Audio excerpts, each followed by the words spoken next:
If you're building long-term wealth in Dubai, you have probably wondered whether to use a family foundation or a holding company. Both help you separate and manage assets, but they serve different purposes. In this video, we'll break down what each structure does, how they protect your assets, and how they handle succession and when it makes sense to use both together. Let's start with the holding company. In Dubai, this is often set up as a private company limited by shares. It's commonly used to hold shares of operating companies, investment portfolios, real estate, or intellectual property. The structure is familiar to banks and lawyers, and it's relatively easy to operate. You appoint directors, issue shares, and maintain basic corporate governance. Profits can be retained or distributed, and you have flexibility in how the assets are managed. But here is the issue. A holding company is still a corporate entity. It can be sued. Its asset can be frozen by court orders. And if you are the shareholder, these shares may still be considered part of your personal estate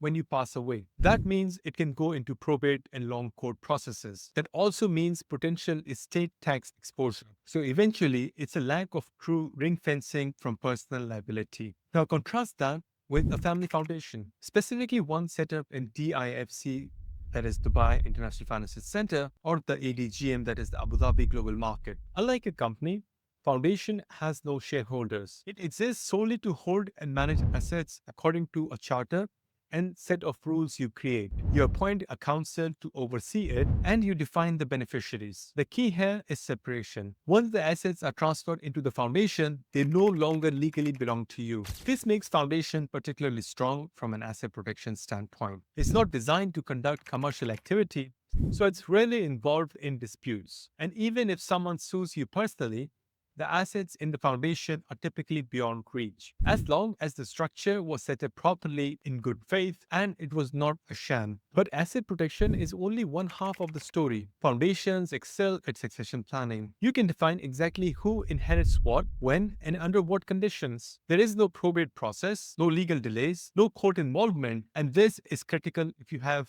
beneficiaries in multiple jurisdictions, or if your personal estate might be subject to forced heirship rules. That's where many high net worth individuals make the pivot. They may start with a holding company because it feels familiar, but as the complexity of their estate grows and they start thinking about intergenerational continuity, they transition key assets into a foundation. This doesn't mean you need to choose one or the other. In fact, many clients use both. Here is how that works in practice. You might use a holding company to manage your real estate investments or to own shares in various operating businesses. That holding company, in turn, could be owned by a DIFC or ADGM foundation. In this layered approach, the foundation becomes the ultimate owner, the anchor of your estate, while the holding company acts as a flexible operational layer. This setup gives you three advantages. First, you maintain the operational flexibility of a company. Second, you gain the asset protection and succession benefits of a foundation.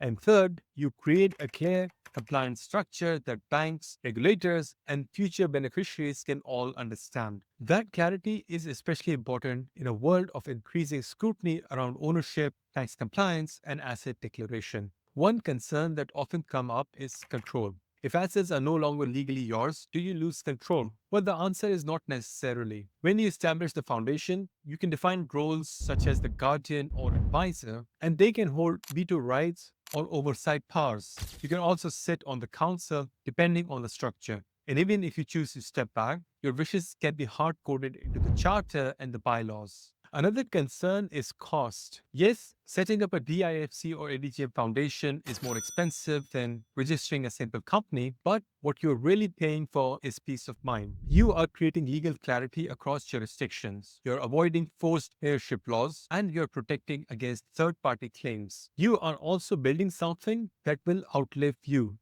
in a city that's increasingly becoming a global wealth hub. So which one is right for you? If your goal is operational flexibility, buying, selling, reinvesting, and you want something quick and familiar, a holding company may be the right starting point. But if your focus is on long-term preservation, generational wealth transfer, and robust protection from personal claims, then a foundation is far more powerful. In most cases, it's not either or, it's actually both. A holding company owned by a foundation that gives you the best of both worlds. And Dubai, with its internationally recognized legal systems and DIFC and ADGM, is uniquely positioned to support this kind of structure. If you're planning for the next 10, 20, or 50 years, these decisions matter. And they're not just technical structures, they're legal vehicles that carry your legacy forward. If you own a business or real estate, don't wait for legal or health crisis to start thinking about protecting your wealth. Many people think asset protection is only for ultra wealthy. But the reality is that some of these solutions cost as much as setting up a free zone company in Dubai. If you want to secure what you have built and ensure your legacy,